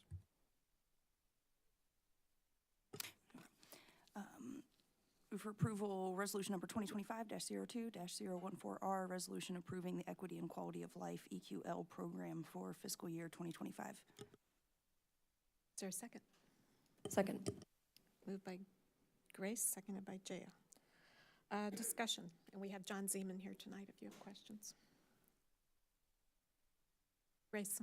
I did just want to say thank you for all who helped make it possible for this to continue. I think this is a really important program. Appreciate BPAC and staff and others who participated in the community needs survey. Did want to just express from what I recall of the creation of this was to address some of the inequity in our community that largely can surround infrastructure, and that can take various forms. So I think that some of the decisions for sidewalks and street lighting make sense this round, and also just wanted to be sure that it wasn't limited exclusively to pedestrian infrastructure. I think that there are things that were brought up even tonight about parks and sports courts and some kinds of partnerships potentially. Just wanted to say a piece on appreciate this going, and I think it's important to consider inequity and quality of life in its various forms. And I hope that we continue to keep this program going. Thank you. Mary Alice. So based on some of the commentary that we heard today during public input, just this does include streetlights in some of the areas that were talked about today. It also includes pedestrian facilities such as new sidewalks on both sides in this exact area. So I just wanted to draw the attention so that people understood that at least in this equal program, we are going to be focusing a lot of attention on that area that people are talking about today. Okay. Will the clerk please call the roll? Councilmember Wu? Yes. Councilmember Evans? Yes. Councilmember Hersey? Yes. Councilmember Colasetti? Yes. Councilmember Bishop? Yes. Councilmember Wilkin? Yes. Councilmember Quisenberry? Yes. That motion passes. Thank you, Grace. We have no reports from special committees, reports of officers. Since John is here, I was hoping that maybe you could, because I don't want to get it wrong, but is it not true that in the spring there will be streetlights installed to accompany the new sidewalks along Silver? Or is that in this second round of equal? Not all of the sidewalk locations receive streetlights, so I'd have to go back and check which parts are getting the streetlights. Okay. I'm sorry, I don't remember off the top of my head. Okay. What I was referring to is there was a series of sidewalk installations, and there was one on Silver Street, and most of them, but as John said, not all of them are going to get streetlights. So I would like to confirm that, and we can circulate that. But they'll be getting streetlights either this round, this spring, or in the next round, as Mary Alice pointed out. Thank you. New business. We have Resolution 2025-02-015R, which is a resolution approving an intergovernmental agreement for the Edward Byrne Memorial Justice Assistance Grant. We have Deputy Chief Boone, or Deputy Chief Smizer and Chief Boone.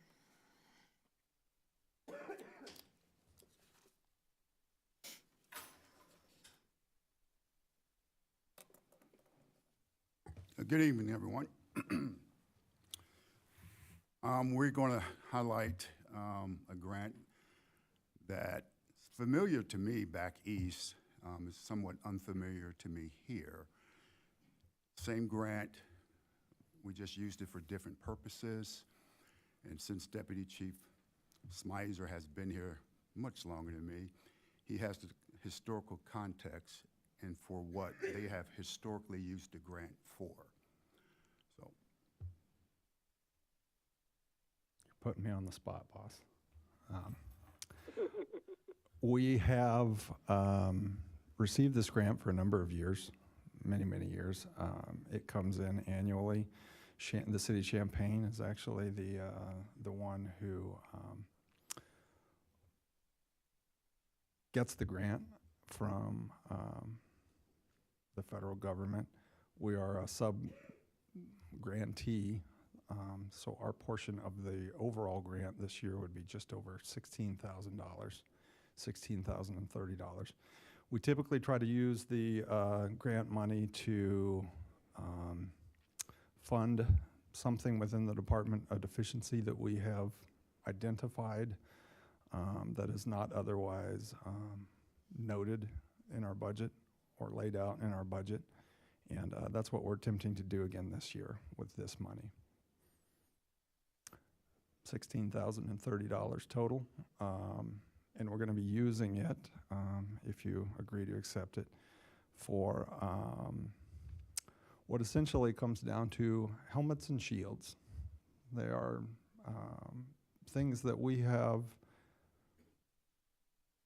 like I said, we have identified as a need for the department. It's one of those things that we hope to not to have to use, but it's best to have and not need as opposed to need and not have. So right now we don't have enough helmets for the entirety of the department. We have a number of ballistic helmets that are available, readily available and accessible to the officers that are on the street should they need them. The helmets that we would be looking to purchase are not ballistic rated helmets. They're helmets that could stop things like rocks and bottles. So it's a piece of safety equipment for our staff. It's really how we look at it. These are strictly defensive equipment, not offensive, defensive. So it's to protect the officers. As you've seen during January 6th, the officers that were highlighted in those videos had a higher level ballistic helmet and shield than we are purchasing.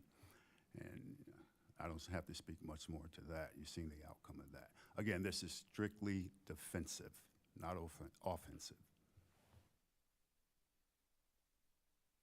Mary Alice. I just have a procedural question. So this is a two-part, right? So we first have to accept the grant, and then there'll be a budget amendment in which we'll have to put the grant money into. So I just wanted to let everybody know that we have to do this twice. So I hope if it does pass, that those who do pass it also support the budget amendment. Thank you for that clarification. Grace. Thanks for the information on what this would be used for. I guess two questions is one, do we already have, you said we have the ballistic shields and face masks, but we don't have ones of this specific form already? Yes, we have not enough for the entire department. The ballistic helmets are rated to stop pistol rounds or some smaller caliber firearms. And we have some ballistic shields that will do the same, that we would use in certain situations. If we had to, say, for example, go into a residence or a structure where we thought somebody might be in there with a gun, we could use it, again, as a defensive tool. Those are ballistic rated. What we're looking at here are things that are not ballistic rated. They're much lighter. They won't stop a bullet, but they'll stop a rock. So plastic shields and helmets, polymer and plastic, that would essentially, the point being if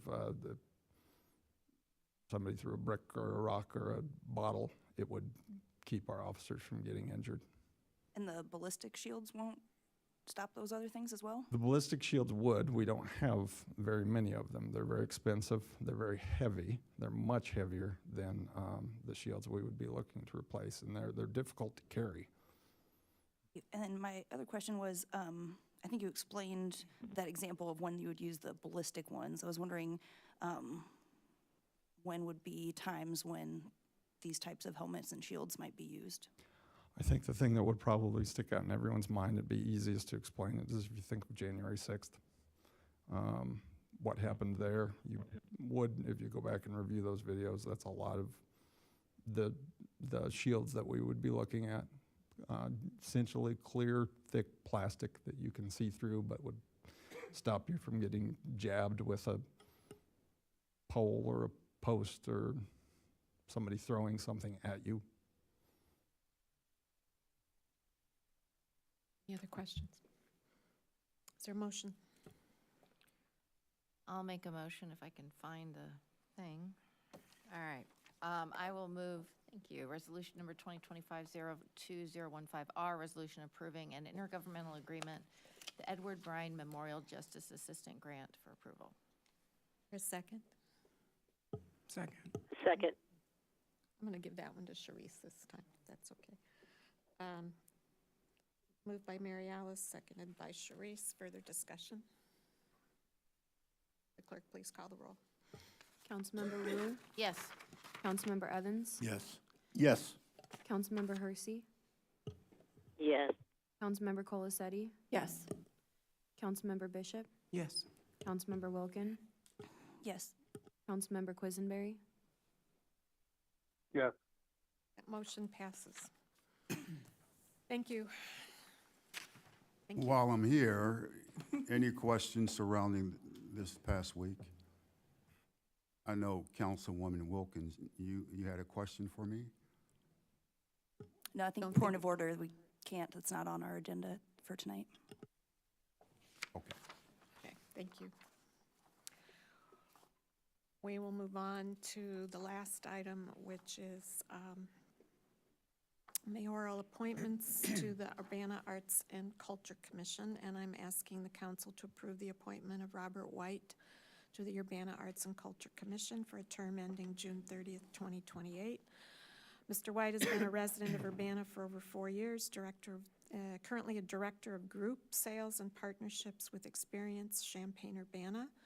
He participated in the jury selection for Champaign County African American Heritage Trail Murals and Trails. He was a United Way Emerging Community Leader in 2023 and was recognized by Central Illinois Business Magazine as one of the 40 under 40 in 2024. In his application, he wrote, "At my core, I'm a growth-oriented leader who understands the big picture, focused on community engagement while driving economic impact and strengthening cultural ties. My personality is collaborative and inspiring, empowering the community to think creatively and deliver results that matter." Is there a motion? I move approval of Robert A. White appointment to Urbana Arts and Culture Commission with a term ending June 30th, 2028. Second. Second. Moved by Chandra, seconded by Mary Alice. Discussion? All those in favor, please say aye. Aye. All those opposed? That motion passes. And with no further items before us, this meeting is adjourned.